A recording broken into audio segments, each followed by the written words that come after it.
नमस्कार मुझे उत्तम कुमार भूया देवसेना जिला धर्म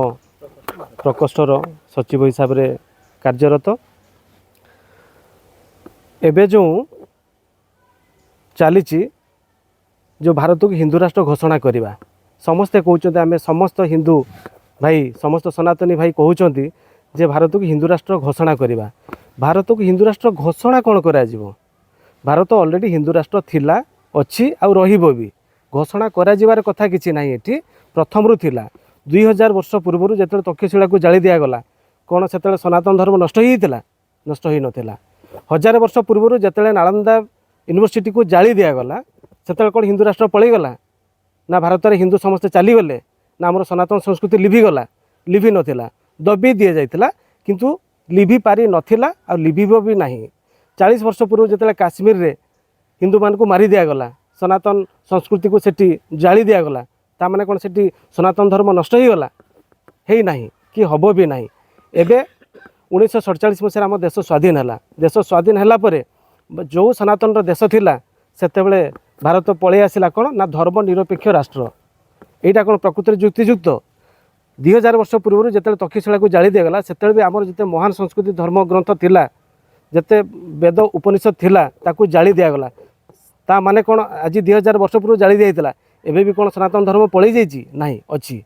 तेणु सनातन धर्म थिला अच्छी आ रहिबो जोटा अनंत यार कौन से आकार नाही। सनातन धर्म को ना केबे लिभि पारिछि ना केबे लिभि पारिबो। मु केवल गोटे कथा आह्वान करी आम हिंदू भाई मानू खाली हिंदू नुह प्रकृत जहाँ मानव भितर जो मानव भितर मानविकता अच्छी सी निश्चित भाव में सनातन जिनसटा को से हृदबोध करिसेंती। तेणु प्रत्येक हिंदू भाई प्रत्येक सनातनी मु समस्त को आह्वान करी जे आम भितर जो प्रकार जातिभेद डिवाइड हो जाइए आम भितर जो प्रकार मु साईर मु निगमानंदकर मु हूँ ठाकुर अनुकूल चंद्रकर मु हूँ अमुकर मु हूँ सम्मुखर नहीं आम भितर से बॉन्डिंगटा रहिबा दरकार। आमे केही का ऊपर को टेका फोपाड़ानी बर्तमान समय आसी जाइए आमे जेते डिवाइड हवा आमको सेते माने आमको मारी दिया जीवो जदि आमे कंबाइंड हवा ताले आमको केही मारी परिबे नाही आमको केही हरई परिबे नाही। तेणु मु आह्वान करी आमर समस्त हिंदू भाई माने जो माने विभिन्न मार्ग को आपणई सबू समस्तंकर से गोटे ही मार्ग सबुथिरे सबु सर्वोपरि शेष में आमे कौन कहचे हरे राम राम राम हरे हरे हरे कृष्ण कृष्ण कृष्ण हरे हरे। तेणु समस्तंकर जदि शेष में यही कथा ताले आम मानक भितर से जिनस आसवा दरकार जे मु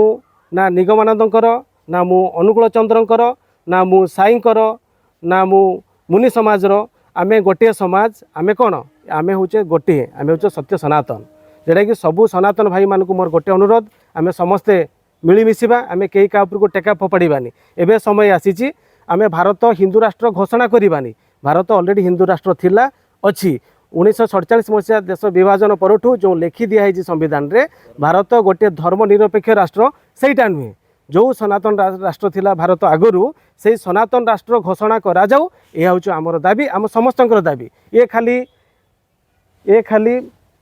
देवसेनार दाबी नुहे ये हूँ प्रत्येक हिंदू समाजर प्रत्येक जी सनातनी से सबू सनातनी हिसाब से आम सबू सनातनी हिसाब से आम समस्तंकर गोटे ही दाबी भारत को गोटे धर्म निरपेक्ष राष्ट्र थिला निश्चित भाव आम जी हिंदू से प्रकृत सबू धर्म को समान करे एटा सारा विश्व जानी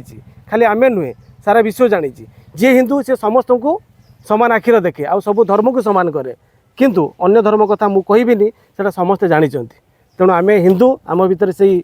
धर्मीय भावना अच्छी आम समस्त को लेकिन चलीचु खाली जे भारत को जे धर्म निरपेक्ष राष्ट्र करदेले हम ना जोटा थिला राम मंदिर 500 वर्ष पूर्व राम मंदिर को भांगी दि जाता ता माने कौन राम नथिले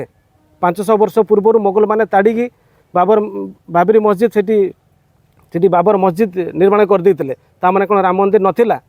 500 वर्ष पर भी राम मंदिर सेठी प्रतिष्ठा है प्राण प्रतिष्ठा है ता माने कौन ना जो सनातन थिला अच्छी आगो को रहिबो। तेणु आमर गोटे ही दाबी खाली भारत को आमे धर्म निरपेक्ष राष्ट्र कहले अति माने चलिबो नाही भारत को गोटे हिंदू राष्ट्र आमे किमतिया करिबा से ही आम मानक भितर रहिबा दरकार से मानसिकता रहिबा दरकार जे भारत खाली धर्म निरपेक्ष राष्ट्र नुहे भारत गोटे हिंदू राष्ट्र सनातनी राष्ट्र। तेणु जो सनातन की समस्त को ଆପଣେଇବାରେ ଶିଖେଇଛି ଯେଉଁ ସେହି ସନାତନ ସମସ୍ତଙ୍କୁ ସବୁ ଧର୍ମକୁ ସମାନ ଦେଇ ଆସିଛି ଆମେ ସେହି ହିସାବରେ ଆମେ ଚାହୁଁଛୁ ଯେ ସବୁ ହିନ୍ଦୁ ଭାଇଙ୍କ ହିସାବରେ ଆମେ ଚାହୁଁଛୁ ଯେ ଭାରତକୁ ଆମେ ଗୋଟେ ହିନ୍ଦୁ ରାଷ୍ଟ୍ର ଘୋଷଣା କରିବା ଯାହାଫଳରେ ଏଠି ହିନ୍ଦୁ ରାଷ୍ଟ୍ରରେ ଆମେ ସମସ୍ତଙ୍କୁ ସମାନ ଅଧିକାର ଦେଇକି ଚାଲିବା ଯେଉଁଟାକି ଆମମାନଙ୍କ ମନରେ ଅଛି। ଜୟ ଜଗନ୍ନାଥ।